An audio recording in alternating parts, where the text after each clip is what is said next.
Ven la pantalla, la proyección. Sí, doctora, ya Ok, se ve. perfecto, se ve. Vamos a la candela, muchachos. Un gusto siempre estar con ustedes. Vamos a hablar de por qué las personas mayores necesitan esto de niveles asistenciales. Esto solamente en este grupo etario. ¿Por qué necesitamos niveles asistenciales diferentes? Porque el envejecimiento es heterogéneo, ya eso lo saben, y no hay adulto mayor que se parezca al otro, ni siquiera en un intento de compararlos. Esa heterogeneidad nos va a llevar a que obviamente es una población que requiere diferentes atenciones según sus condiciones. Todo porque hay un cambio en la funcionalidad a medida que pasa el tiempo y porque enfermar en el adulto mayor representa un riesgo de desarrollar fragilidad. Y también porque nosotros debemos procurar en todo momento aumentar la vitalidad de la persona y procurar también calidad de vida. Miren, ¿por qué niveles asistenciales? 30% de los mayores de 70 años pierden al menos una actividad de la vida diaria, básica de la vida diaria, cuando ha llegado al hospital. Eh, o sea que al entrar en una hospitalización, sea cual sea la causa, tenemos riesgo de perder funcionalidad. Y más del 50% de esas discapacidades en las personas mayores ocurre en el contexto de una hospitalización. O sea que el solo hecho de ir a un hospital ya nos lleva a tener riesgo de pérdida funcional. Entonces, ¿qué son los niveles asistenciales? Un conjunto que va desde hospital, extrahospitalario, componentes sanitarios y sociales que van a contribuir en el manejo del paciente mayor para dar una respuesta que sería más o menos así como escalonada a las diferentes situaciones de las personas mayores.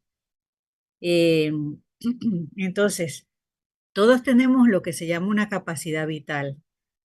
Esa capacidad vital nos va a afectar también la calidad de vida y nos va a afectar también su expresión en cuanto a morbi-mortalidad. Y hay algunas cosas que debemos tener en cuenta, como que en la vejez la nutrición y el ejercicio son la base sobre la cual se cimientan los demás tratamientos médicos de todas las demás patologías. Hoy conversaba eso con una residente de medicina interna que pasó por nuestra consulta externa y que se fue muy fascinada con el hecho de ver la vejez en este contexto, esto que pues falta en la formación de ellos y fue un buen aprendizaje, ¿no? No solo pensar en hipertensión y diabetes, sino en vitalidad, funcionalidad, ejercicio y nutrición. Y entonces quedamos en que cada vez que pase visita va a decir cosas muy simples como cuánto ha comido, mirar y ocuparse de cuánto se ha alimentado, si se ha movido y se ha tenido las necesidades básicas. Y después de eso, entonces vamos a ver en el expediente cómo está la glicemia, la presión y qué patologías estoy yo tratando de investigar o de estudiar. Pero en ese orden debe ser evaluado el paciente mayor.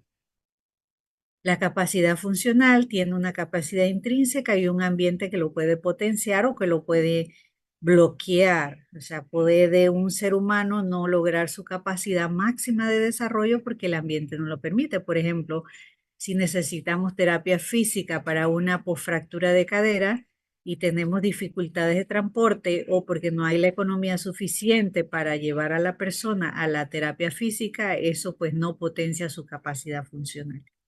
Quiero que vivencien que el entorno influye mucho en cuánto yo puedo hacer en la persona mayor, mucho más que en la gente joven y mucho más que en los niños a quienes se les carga encima y que se puede movilizar mucho, mucho mejor. ¿Y qué es la calidad de vida? Miren, no hay un concepto más bizarro que para definir que la calidad de vida. Pareciera ser que para todos nosotros existe una definición muy subjetiva de calidad de vida. Sin embargo, les presento lo que dice la OMS, que es como un concepto básico de calidad de vida. Y en eso de la OMS, miren, la salud física y funcional es clave, número uno. El nivel de independencia, el control de sus enfermedades y la movilidad. Luego tenemos el bienestar psicológico, el estado emocional, el sentido de vida y la adaptación que tenemos a los cambios, a las múltiples pérdidas que como personas vamos viviendo a medida que pasan los años. Y hay factores como las relaciones sociales que puede una persona acostumbrada a estar sola, pues maniobrar muy bien en su juventud y su edad adulta, pero en la vejez eso se convierte en un problema para el paciente. El entorno físico, si se tiene una vivienda adecuada, si se tiene acceso a servicios básicos, cuidados ambientales, y si vivimos en una sociedad que respeta los derechos de las personas, eso también influye en la calidad de vida. Respeto a tomar decisiones, a sus preferencias y a tener acceso a la información. Y la espiritualidad, que tal vez para los jóvenes no tenga ese impacto tan relevante o digamos tan estudiado como es en esta etapa de la vida, que sí se ha estudiado la espiritualidad y esa conexión y esas creencias y la vida comunitaria de las religiones ayudan al bienestar de la gente. Entonces, bueno, eso hasta ahora he estudiado, ¿no? Cada población tiene su contexto. Los pacientes que hoy vemos mayores responden a este tipo de indicadores de calidad de vida. Seguramente ustedes como grupo humano responderán a otros indicadores de calidad de vida dentro de 50 años, ¿no? Todo cambia. Esto tiene unas implicaciones muy subjetivas.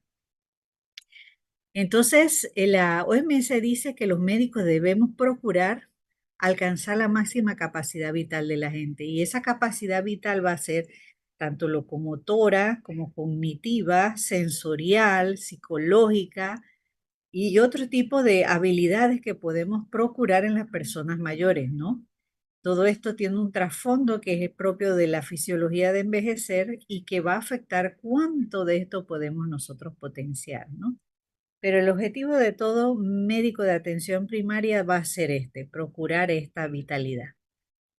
Entonces, la nutrición y el ejercicio, ya lo he mencionado, son partes importantes de esa capacidad vital. Y están aquí los componentes de valoración funcional, ¿no? Las actividades de la vida diaria y las actividades instrumentales de la vida diaria.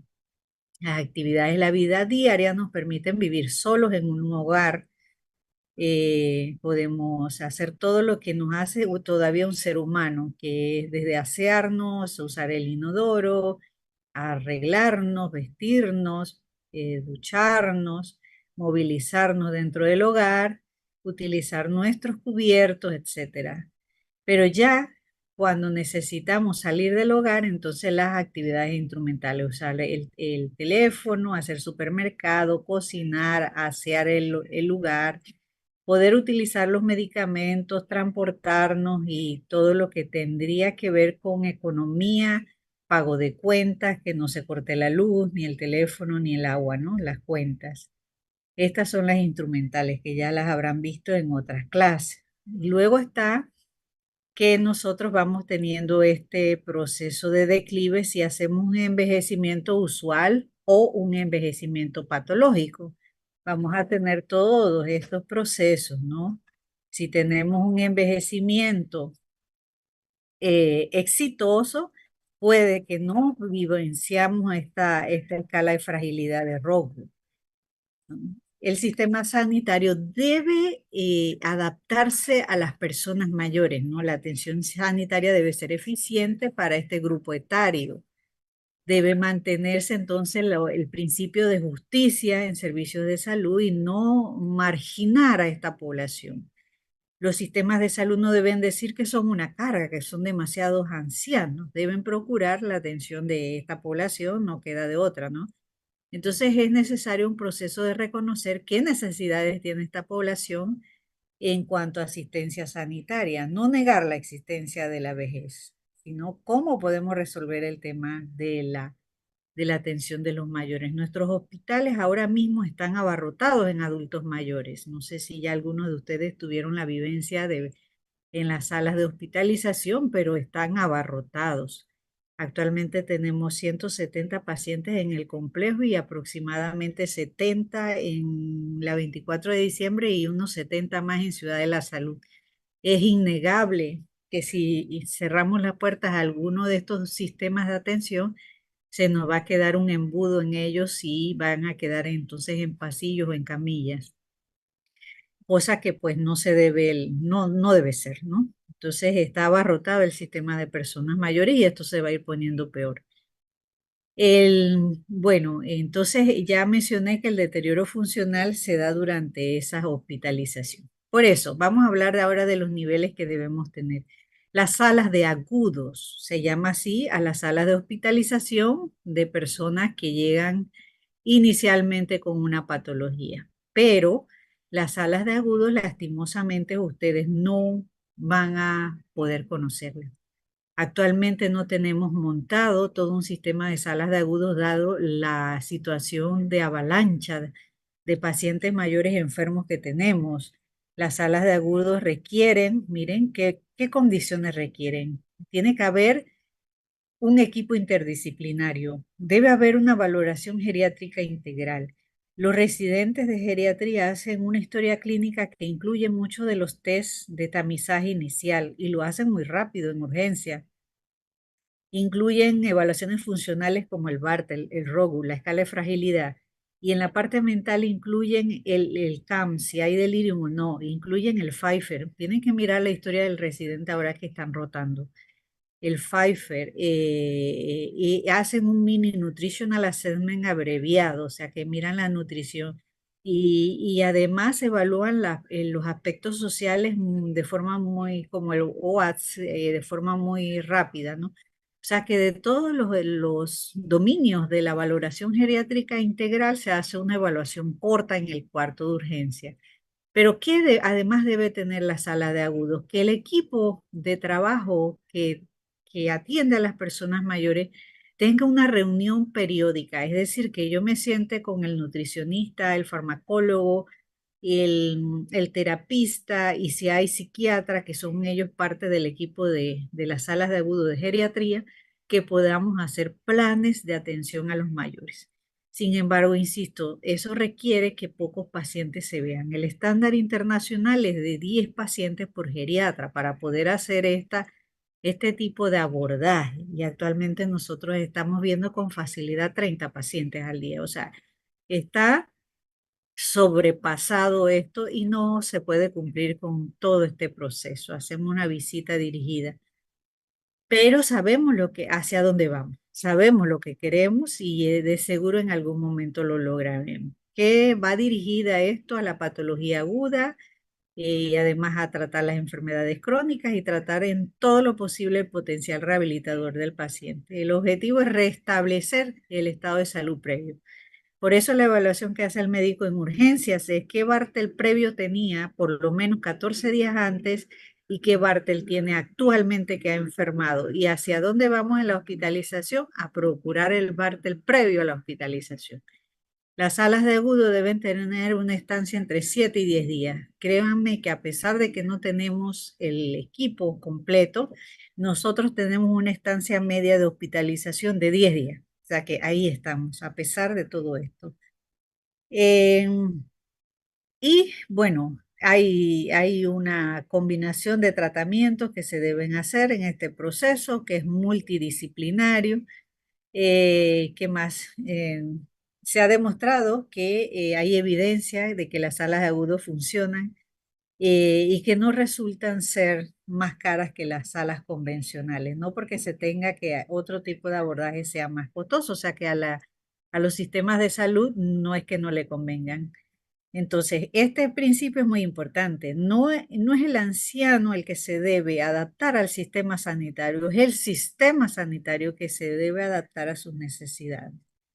Entonces, resumiendo en esta tabla, tenemos que la asistencia geriátrica hospitalaria en una sociedad envejecida debe adaptarse a ese proceso de envejecimiento y que la eficacia de las unidades geriátricas sobre la función en pacientes hospitalizados por una enfermedad aguda se obtiene un máximo rendimiento en pacientes entre 75 y 80 años en adelante. ¿Pero por qué ese grupo? Porque es el grupo de pacientes geriátricos. Porque un paciente de 60 años que camina, que deambula, que no tiene fragilidad, la asistencia geriátrica no tiene mayor impacto. Eso es lo que dicen los estudios clínicos, no es lo que yo digo. Entonces, el control por el equipo geriátrico de sus propias recomendaciones debe darse, o sea, debe haber un seguimiento, que eso disminuye la hospitalización y la mortalidad, y debe haber un seguimiento ambulatorio, ¿no? Para en adelante a los pacientes de salas de agudo. La evidencia, la paso, se ha demostrado que en las salas de aguda hay una disminución del deterioro funcional al alta y un aumento de probabilidad de vivir en domicilio al alta. La efectividad de las unidades geriátricas está demostrado, hay mucha evidencia de ello. Entonces, el siguiente nivel asistencial, perdón, ¿sí? Ya voy. Las unidades geriátricas de recuperación funcional o unidades de media estancia. Estas nosotros teníamos el hospital geriátrico que estaba en Bellavista, se llamaba un hospital de este tipo, de recuperación funcional. No tenemos ahora mismo unidades de media estancia porque desmantelaron el hospital y lo trasladaron a lo que hoy día es la 24 de diciembre en el Irma de Lourdes Sanetato. Está administrativamente lo que era el hospital geriátrico. Se trasladó hacia allá. O sea que en papel existe todavía el hospital geriátrico, pero no de forma física. Las unidades de recuperación funcional, bueno, se hacen valoración geriátrica integral en todos ellos. Hay un equipo interdisciplinario y lo que se quiere es continuar algún tipo de tratamiento que se ha iniciado en una sala de agudos. O sea que el siguiente paso debería ser este para aquellos que requieren más allá de los 10 días. Debe estar dentro de una ubicación hospitalaria y debe tener seguimiento también al alta. Las dos patologías que más han estudiado en cuanto a la unidad de recuperación son la fractura de cadera y las unidades de stroke o de ictus. Ambos han sido estudiados en estas unidades de recuperación, o sea, rehabilitación. Evidentemente, ambas tienen en común la necesidad de rehabilitación. Bueno, ¿qué más decirle? La estancia, el objetivo es la rehabilitación funcional para reincorporar a la persona mayor en la comunidad y la estancia de estas unidades está entre 18 y 35 días. Eso es lo que se espera allí, ¿no? O sea, que si nos tardamos más tiempo con el paciente ya no sería de recuperación funcional ni una unidad de media estancia, sino de estancia prolongada. Pasaríamos al siguiente nivel de atención, ¿no? Y luego tenemos, a ver qué más les digo, bueno, las unidades de ortogeriatría, que fueron inicialmente creadas en Reino Unido a mitad del siglo pasado, y las unidades de ictus que se utilizan para recuperar a los pacientes con ictus entre moderado y severo siempre y cuando no estén en coma, ¿no? Y han demostrado que producen menos mortalidad un año y una mayor una independencia funcional y menor institucionalización sin aumento de la estancia. O sea, si los salubristas se preocupan por el dinero y el tiempo o la estancia de estos pacientes, estas unidades han demostrado y tienen evidencia de que disminuyen la estancia de hospitalización de los pacientes. Entonces, lo que se hace es una evaluación en cuanto a la situación después de una VGI. Si la situación funcional previa del deterioro es mental y funcional grave, no tendría un ingreso a la unidad de recuperación funcional y tendría mal pronóstico. Si la situación funcional actual tiene un deterioro funcional grave, tendríamos que mirar además si va a haber o no un pronóstico, digamos, de rehabilitación para ir o no a esas unidades de recuperación funcional. Si es leve o moderado, definitivamente son pacientes que pueden ir a la unidad de recuperación funcional o podemos decidir que es soporte domiciliario o un hospital de día geriátrico. O sea que aquí se reevalúa un poco el criterio médico para ver si el paciente va o no a si tiene o no tiene pronósticos rehabilitadores. Así como una perlita le puedo decir, por ejemplo, el paciente que tiene un Bartel de más de 60 después de un ictus, va a tener buen pronóstico rehabilitador y entonces va a una unidad de recuperación funcional. Si así queremos darle terapia todos los días y el paciente tuviera un seguro médico privado, tendría la indicación para estar en una unidad de recuperación funcional. Pero si el paciente solo necesita unas sesiones 2 o 3 veces a la semana, pudiera ser con soporte domiciliario en un hospital de día geriátrico o una rehabilitación particular. Es una toma de decisión. Otro nivel asistencial es el hospital de día geriátrico. En eso se hace una BGI, se le hace un tratamiento integral al paciente. También ha demostrado que disminuye la mortalidad y mejora la funcionalidad de los pacientes. Lo que sí ha resultado un poco complicado son los costos. Parece ser que los hospitales de día para los pacientes mayores no tienen un problema en cuanto a los gastos y costos y por eso ahí se ha quedado un poco corto en mostrar evidencia en la vejez. Sin embargo, suena tentador, por ejemplo, ponerle un paciente que está con una infección de vías urinarias, B positiva, y que es sensible solo a ertapenem, es un antibiótico que se pone una vez al día y ya pues las enfermedades infecciosas han evolucionado a eso, a una sola vez al día. Y entonces suena tentador decirle, bueno, vamos a enviarlo al hospital de día geriátrico. Lo que nosotros experimentamos en Panamá y que no nos deja avanzar en esto del hospital de día geriátrico es la movilidad. Los pacientes tienen que pagar, por ejemplo, un taxi para transportarse y le cuesta $30, digamos, y 30 de vuelta. O sea, pagar $60 diarios está difícil para la economía de nuestros pacientes en las instituciones públicas. Entonces tendría el hospital que tener el transporte para eso y luego no hay suficiente capacidad para tener transporte de pacientes entre un hospital y otro y a la vez tener este flujo, este movimiento de los pacientes de transportarlos de su casa al hospital de día geriátrico. Y ahí, como ven, entonces los costos aumentan y no lo que nos íbamos a ahorrar en estancia hospitalaria se está trasladando ese gasto entonces a la familia. Es lo que tenemos. Nosotros, bueno, el hospital de día que existe, ese lo creó un geriatra y fue el doctor Osorio que trabajó mucho en el hospital de día geriátrico y cuando fuimos a ver, el hospital de día geriátrico quedó en manos de infectología y hematología y bueno, ellos son los que mantienen hoy día el hospital de día geriátrico. Todas estas especialidades también requieren hospital de día geriátrico, pero al final no nos quedamos sin ese nivel asistencial. Ahora, no tiene mayor evidencia en el área de los pacientes mayores, tal vez en los jóvenes habría que mirar. Y la hospitalización a domicilio, ¿qué tanto sistema de hospitalización a domicilio tenemos hoy día en Panamá? Tenemos muchos y siguen saliendo.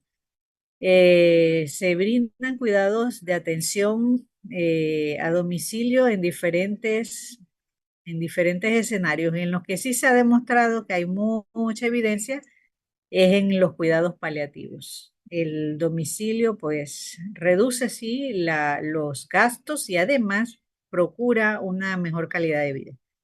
Los pacientes para atención domiciliaria que se benefician de eso son los pacientes muy frágiles y que tienen medidas, por ejemplo, de no RCP y medidas de no maniobras invasivas, y es decir, al final serían cuidados paliativos, de manera que ellos se benefician de este tipo de nivel asistencial. Entonces, el envejecimiento tiene unas consecuencias en la atención en los cuartos de urgencia, que sería otro nivel asistencial. Requieren los mayores cuartos de urgencias diferenciados. Veamos, el incremento de la población anciana ha cambiado el patrón de enfermar y ha producido un boom en cuanto a los pacientes mayores. Nuestros residentes hacen los turnos en los cuartos de urgencias prácticamente y el R mayor está evaluando los pacientes, algunos pacientes graves en sala.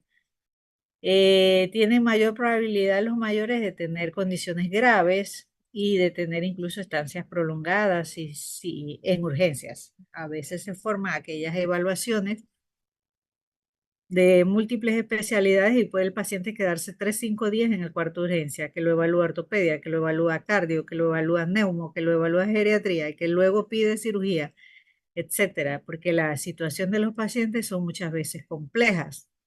Así que en la parte de cuarto de urgencia, digamos, hacerlo diferenciado o no va a corresponder porque necesitamos otras especialidades y ahí sí, pues nos unimos todos en querer atender al paciente mayor con todas las especialidades posibles. Pero eso se da, ¿no? Requieren un poco más de evaluaciones, más tiempo en los cuartos de urgencia, va a haber mayor demanda y en su mayoría van a quedar hospitalizados. O sea que imaginarse un cuarto de urgencia que atiende a mayores es que se va a quedar hospitalizado el paciente. Entonces, el paciente mayor recordará algunas cosas, tiene una presentación atípica de la enfermedad, tiene pluripatología y tiene polifarmacia. Entonces, necesitamos hacer evaluación funcional, cognitiva, social. Y allí en ese cuadro se olvidaron anotar la nutrición, una evaluación nutricional también, no solamente funcional. Y también hacemos en el cuarto de urgencia evaluación emocional, porque también se pregunta, se tamiza por cuadros de tristeza. Y se hace cuando se hace el mini nutritional assessment, se evalúa la nutrición, se evalúa también la emoción. Y su evaluación es mucho más compleja, de manera que los cuartos de urgencia deben estar en hospitales complejos, no en hospitales pequeños. Y la rehabilitación domiciliaria, ¿qué hay de eso? Hay mucha rehabilitación en domicilio en Panamá, privada, por supuesto. La rehabilitación domiciliaria estatal actualmente está solamente a manera de instructivo, o sea, el rehabilitador llega con el equipo de sistema de atención domiciliaria integral que solo la Caja de Seguro Social la tiene. El cuidado, la visita domiciliaria solo la tiene la caja, entonces el rehabilitador es parte del equipo. Médico general, enfermera, rehabilitador, nutricionista y psiquiatra, y algunas veces hemos participado geriatras. Yo estuve 10 años en Betania y ahí hice mucha visita domiciliaria institucional. La hacía una vez a la semana. Y bueno, las ventajas que tiene rehabilitar al paciente en casa, bueno, es que se utiliza el entorno del paciente, se tiene la comodidad del hogar y se permite valorar, por ejemplo, el riesgo de caídas. Yo veo cómo está el hogar y veo qué adaptaciones se pueden hacer para la persona mayor. Y le da a la familia también una participación, un compromiso en esa rehabilitación. Y permite, pues, integrar a la persona a la comunidad y evita el sistema de transporte y de ambulancia. Esas son las ventajas de la rehabilitación. ¿Cuáles desventajas diría yo? Bueno, que la rehabilitación en casa debe ser para pacientes frágiles cuya salida del hogar les cuesta muchísimo. Entonces, pero una persona que camina muy bien y que está robusta debería ir a un gimnasio de rehabilitación, porque las posibilidades de rehabilitar son mayores. Se usan poleas, se usan diferentes niveles de pesa, se usan diferentes niveles de resistencia, se utilizan otros tipos de tratamientos rehabilitadores. Y entonces esa persona que está mucho más fuerte y puede salir debería ir a un centro o un instituto de rehabilitación. Ahí están los dos institutos más grandes que hay en Panamá y son institucionales, el de la Ciudad de la Salud y el del INFRE, el Instituto de Rehabilitación de Medicina Física y Rehabilitación, que está por allá muy cerca de la Universidad Tecnológica en esa vía. Muy bueno, magnífico, buena calidad de atención y muy bueno. Y claro, todos los hospitales privados tienen sus centros de rehabilitación. La rehabilitación domiciliaria la hacen tanto los programas, ya ven, ya les expliqué cómo lo hacen institucionalmente la Caja de Seguro Social y en la privada lo hacen pues de forma independiente cada uno de los terapistas ofrece servicios a domicilio.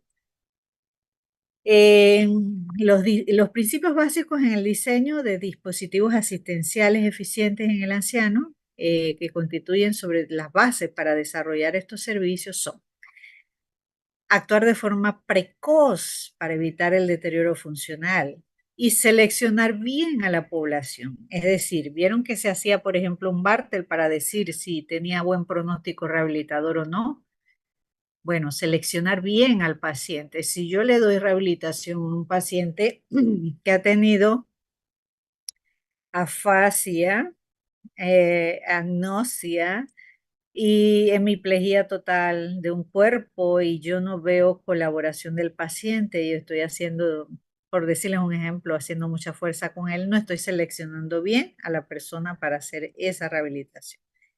A ese paciente seguramente lo que quedemos haciendo son movimientos pasivos y movimientos pasivo asistidos, hasta ahí llegamos.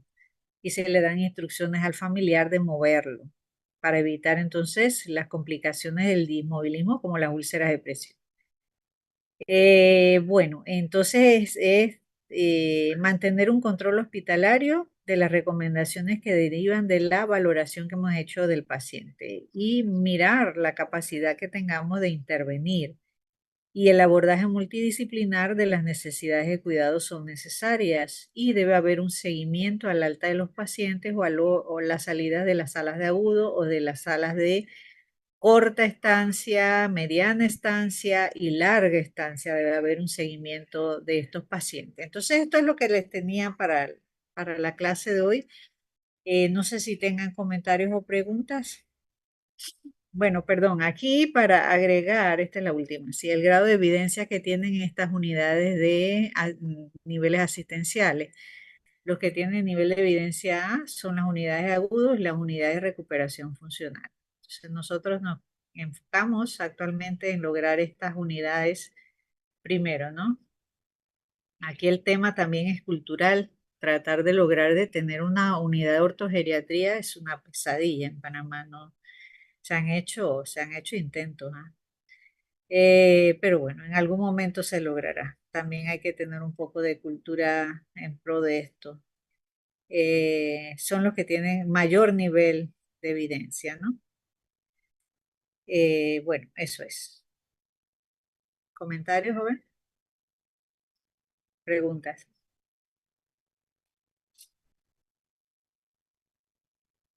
Yo tengo una pregunta, doctora. En el caso de que, por ejemplo, como usted mencionaba en el ejemplo, que tenemos un paciente mayor que acude al complejo hospitalario, por ejemplo, por una urgencia y queda ahí como en recibo, que es el área de medicina interna, y Ajá. entonces se queda allí por varios días esperando a que lleguen las interconsultas o que hagan los estudios o verse reactivo.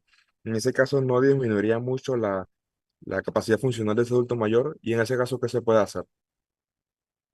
Y definitivamente que ese es un tema difícil de resolver. ¿Saben qué pasa? Por ejemplo, eh, no hacemos bien haciendo de humanistas con decir, pobrecito el abuelo, mire, lleva 12 horas aquí y no lo ingresamos, vamos a llevárnoslo. A ver, a veces presionamos tanto, pero es para que quede con el servicio que más le va a resolver la patología. Ejemplo, nosotros teníamos antes problemas con los pacientes que llevan con isquemias arteriales. Eh, a ver, si hay alguien que puede resolver su capacidad funcional es precisamente un vascular. Si le hace un procedimiento, si le pone un bypass, si le pone un stent, es el vascular. Entonces, mucha de esa presión que hace geriatría, insistiendo en que lo vea el servicio que más lo va a ayudar, es por eso. No hacemos favor al mayor diciendo, pobrecito, lo ingreso a geriatría y pasan entonces muchos días en que el cirujano vascular pueda hacer el procedimiento, pero nos damos cuenta que cuando el paciente está del lado de ellos, los procedimientos son rápidos. Y así llegamos a generar, digamos, acuerdos con los vasculares, acuerdos con los cirujanos, de, bueno, si el paciente entra así y yo le hago la evaluación preoperatoria, usted se lo lleva, pero yo le hago la evaluación preoperatoria, o sea, yo contribuyo a que el manejo del paciente se dé y a que el tratamiento lo reciba. En estas instancias no es tanto la pérdida funcional, es la resolución de la patología aguda.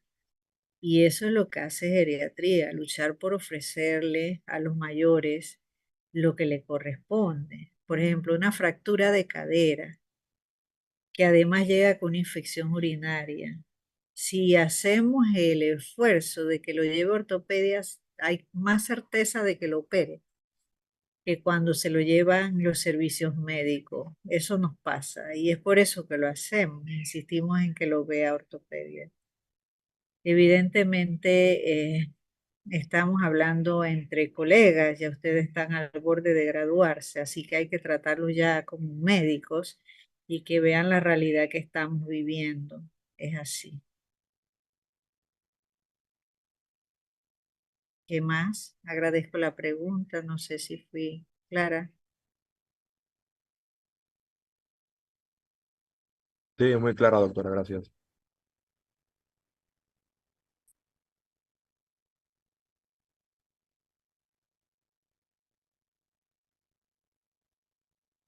¿Ya comenzaron geriatría hoy o no? No saben. Ajá, algunos deben haber comenzado. Yo estoy en la consulta, en interconsulta, no he visto a nadie por allá, deben estar con los que están en las salas. Pero desde ya le anticipo que no van a haber geriatría, van a haber, no van a haber salas de agudos, no debemos llamar a eso salas de agudos. Nuestros pacientes están mezclados con otras especialidades. Y ahora estamos viviendo un tema de que se está reparando el noveno, octavo y en el complejo, noveno, octavo y séptimo. Así que contamos del 6 para 6, 5 y 4 lo están reparando. Así que estamos todos disparados por todo el hospital y mezclados, así que no puede haber una sala de agudos. Eh, Cuando volvamos a sentar todos los pacientes en el mismo lugar, volvemos al tema de, si bien no tenemos todo el equipo, sí había mucha comunicación con nutrición y terapia. Y eso ayudaba algo con los pacientes. Pero bueno, van a haber atención del adulto mayor y sí va a haber una diferenciación que la van a notar. Sé que sí. Así que bueno, les deseo éxitos y suerte en la rotación. Dice que hay examen el sábado, que lo voy a cuidar yo. ¿A qué hora es Las el 9, examen? doctora. 9 del sábado. Sí, correcto. Ok. Bueno, cualquier pregunta, ahí está mi teléfono, me pueden consultar, pues.